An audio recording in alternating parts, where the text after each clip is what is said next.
other 10 people position on the field. So that's helping me out to direct them what they got to do and me. So just talk about going into next season.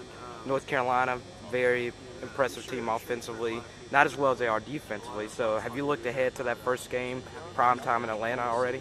Yeah, I look at it a lot because that's basically what like to call a secondary a money game because that gives us a chance to show who we are to the nation and scouts in the NFL to compete against the best in a big time game like that.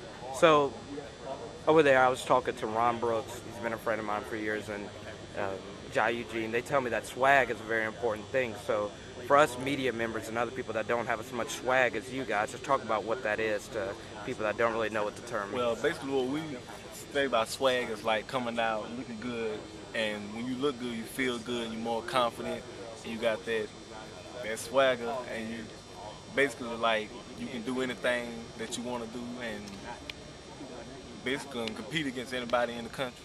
So this year, are you going to have a less amount of swag because you're not allowed to do the eye black?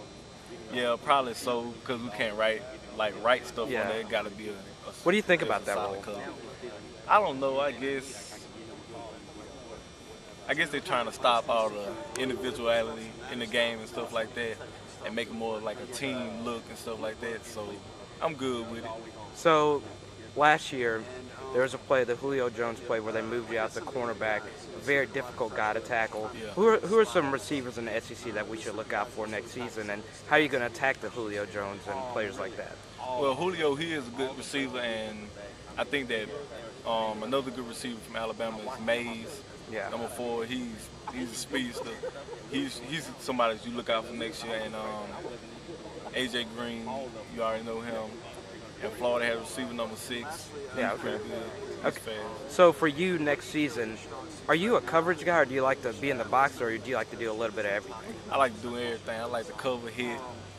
I really like the box because I'm smaller and I just like to run in there and hit people. Just like to run in there, get in the mix. So Yeah. since you're a smaller guy, should running backs be ready to?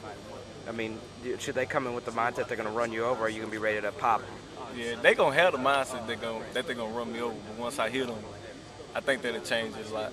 So the Alabama running back tandem of Trent Richardson and Mark Ingram, a lot of people are saying that's the best the SEC has ever seen.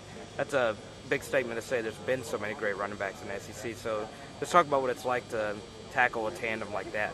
Well, it's gonna be very difficult and something that we have to practice on that whole week and get it right. And once you get a chance to hit them, you can't make a mistake. You got to keep your head up and hold on and ready for the rest of the defense to get there. And just talk about Kelvin Shepherd going into next season. He seems like to be the unquestioned leader going into senior, led the team in tackles last season. Just talk about what it's like to play with the middle linebacker that knows where everyone's going to be on the play. Well, having Kevin Shepherd on the field, that's like a very big advantage for us when him coming back. It's like having our defensive coordinator on the field because he knows where everybody's supposed to be. He knows the opponent better than the coaches probably do sometimes. He studies a lot of film and he's a hard worker, and we need that a lot.